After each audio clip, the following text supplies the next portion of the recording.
Hi guys, ഗലിബ്രോന്നോട് channel എല്ലാവർക്കും സ്വന്തം Bigg Boss Malayalam season 7 week എവിക്ഷനിലേക്കുള്ള വോട്ടിംഗ് അവസാനിക്കുന്ന ഇനി ഒരു ദിവസം മാത്രമേ അവശേഷിക്കുന്നുള്ളൂ.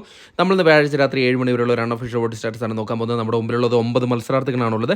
ഈ 9 മത്സരാർത്ഥികളിൽ ലാസ്റ്റ് നിൽക്കുന്ന 4 മത്സരാർത്ഥികളും ഇഞ്ചോടിഞ്ച മത്സരമാണ് കാഴ്ചവെച്ചുകൊണ്ടിരിക്കുന്നത്. ഏത് നിമിഷം വേണമെങ്കിലും പിന്നിലും മുന്നിലുമാകാം. അതുകൊണ്ട് തന്നെ ഇത്തവണത്തെ എവിക്ഷൻ കടുകട്ടിയായിരിക്കും.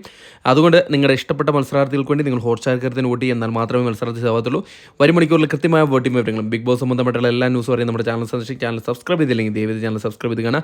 ഇന്ന് 7 മണി വോട്ടിംഗ് റിസൾട്ടിൽ 1-ാം പൊസിഷൻ ഷാനവാസ് തന്നെയാണ് തുടരുന്നത്. വോട്ടിങ്ങിൻ്റെ തുടക്കം മുതൽ ഇതുവരയ്ക്കും ഒരു ഘട്ടത്തിലും പിന്നിലേക്ക് പോകാതെ വളരെയധികം മുന്നേറ്റം നടത്തിയ ഒരു മത്സരാർത്ഥിയാണ്. 24,670 എന്ന കൂറ്റം വോട്ട് നേടി 1-ാം പൊസിഷനാണുള്ളത്.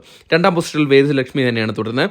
ഒരു ഘട്ടത്തിൽ പിന്നിലായപ്പോരുന്ന മത്സരാർത്ഥിയായിരുന്നു. എന്നാൽ നൂറയെ അട്ടിമറിച്ചുകൊണ്ട് 2-ാം പൊസിഷനിൽ വന്നതിന് ശേഷം പിന്നിലേക്ക് പോയിട്ടില്ല. ശക്തമായ മുന്നേറ്റമാണ് വേദലക്ഷ്മിയുടെ ഭാഗത്തുനിന്ന് ഉണ്ടായിരിക്കുന്നത്. ഇപ്പോൾ 15,123 എന്ന കൂറ്റൻ വോട്ട് നേടി 2-ാം പൊസിഷനിൽ തന്നെ തുടരുകയാണ്. 3-ാം പൊസിഷനിൽ നൂറയാണ് തുടരുന്നത്. നൂറയ്ക്ക് ഒന്ന് കാലിടറി വേദലക്ഷ്മിയുമായിട്ടുള്ള ഇഞ്ചോടിഞ്ച് പോരാട്ടത്തിൽ തൻ്റെ പൊസിഷൻ നഷ്ടപ്പെട്ട് 3-ാം പൊസിഷനിലേക്ക് വന്നിരിക്കുകയാണ്. 14,766 വോട്ട് നേടി 3-ാം പൊസിഷനിൽ തന്നെ തുടരുകയാണ്. 4-ാം പൊസിഷനിൽ ആതിരയാണുള്ളത്. അതിലേക്ക് ഇപ്പോൾ നല്ല രീതിയിലൊരു വോട്ടിംഗ് കുറവാണ് കണ്ടുവരുന്നത്. നേരത്തെ 3-ാം പൊസിഷനിലുണ്ടായിരുന്നു. ഇപ്പോൾ 12,600 വോട്ടോട് കൂടി 4-ാം പൊസിഷനിലാണുള്ളത്. 5-ാം പൊസിഷനിൽ നെവിൻ കയറി വന്നിട്ടുണ്ട്. വളരെ ചെറിയൊരു വോട്ടിൻ്റെ വ്യത്യാസത്തിലാണ് നെവിൻ 5-ാം പൊസിഷനിൽ കയറി വന്നിരിക്കുന്നത്. അതുകൊണ്ട് തന്നെ ഈ പൊസിഷൻ ശാശ്വതമല്ല. 12,100 വോട്ട് നേടി 5-ാം പൊസിഷനാണ് ഇപ്പോൾ ഉള്ളത്. 6-ാം പൊസിഷനിൽ സാബുമോൻ അട്ടിമറി മുന്നേറ്റമായിട്ട് കയറി വന്നിരിക്കുകയാണ്. ആര്യനെ തകർത്തുകൊണ്ടാണ് സാബുമോൻ 12,056 വോട്ടിൻ്റെ ബലത്തിൽ 6-ാം പൊസിഷനിലേക്ക് വന്നിരിക്കുന്നത്. 7-ാം പൊസിഷനിൽ ആര്യൻ പിന്തള്ളപ്പെടുകയാണ് ചെയ്തിരിക്കുന്നത്. വളരെ ചെറിയൊരു വോട്ടിൻ്റെ വ്യത്യാസത്തിലാണ് ആര്യൻ പിന്തള്ളപ്പെട്ടിരിക്കുന്നത്.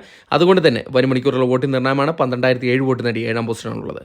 8-ാം പൊസിഷനിൽ റന ഫാത്തിമയാണ് കയറി വന്നിരിക്കുന്നത്. നേരത്തെ 9-ാം പൊസിഷനിലുണ്ടായിരുന്ന മത്സരാർത്ഥിയായിരുന്നു. എന്നാൽ ബിന്നി അട്ടിമറിച്ചുകൊണ്ട് 8-ാം പൊസിഷനിൽ കയറി വന്നിട്ടുണ്ട്. 11,989 വോട്ട് നേടി ഇപ്പോൾ 8-ാം പൊസിഷനാണുള്ളത്. 9-ാം പൊസിഷനിൽ ബിന്നി തള്ളപ്പെടുകയാണ് ചെയ്തിരിക്കുന്നത്. ഇത് ആദ്യമായിട്ടാണ് ബിന്നി ഇത്രയും ലാസ്റ്റ് പൊസിഷനിലേക്ക് വന്നിരിക്കുന്നത്. ഇപ്പോൾ 11,905 വോട്ട് നേടി 9-ാം പൊസിഷനിലാണുള്ളത്.